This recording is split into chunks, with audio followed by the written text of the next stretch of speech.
It was Xavier Bettel who was the first to speak, when the 27 heads of state and government discussed, on Thursday the 24th of June, the Hungarian law which notably prohibits the promotion of homosexuality among minors.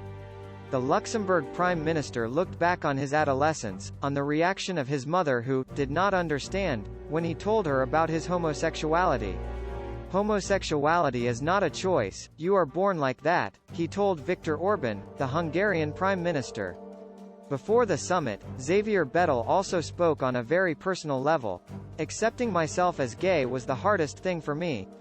To hear that maybe it's because I watched something on TV when I was young is unacceptable.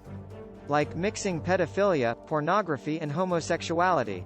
Being homosexual is not a choice, being homophobic is, continued Belgian Prime Minister Alexander de Croo. Before his Dutch counterpart, Mark Rutte, told the Hungarian leader that, if European values displeased him, he could activate Article 50 of the treaty to leave the European Union, EU. This article was created for this, thundered the Dutchman. And it was by using it that the British carried out Brexit. On his arrival at the council, Mr. Rutte asked the Hungarian government to withdraw its text.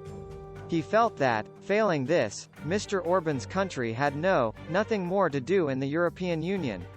The Dutch embassy to the EU had displayed the rainbow colors of LGBT people.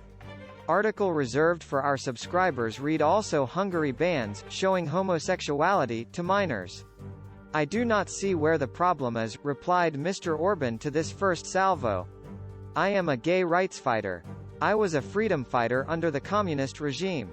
Homosexuality was punished and I fought for their freedom and their rights, he even said ahead of the meeting. A somewhat truncated version of the story. Hungary decriminalized homosexuality in 1961, 28 years before the fall of the Berlin Wall. And in Budapest today, the media close to power are agitating the theory of a European conspiracy hatched by George Soros, the #1 enemy of the nationalist leader. Hungarian Justice Minister Judit Varga denounces the approach, colonialist, by M. Rutte.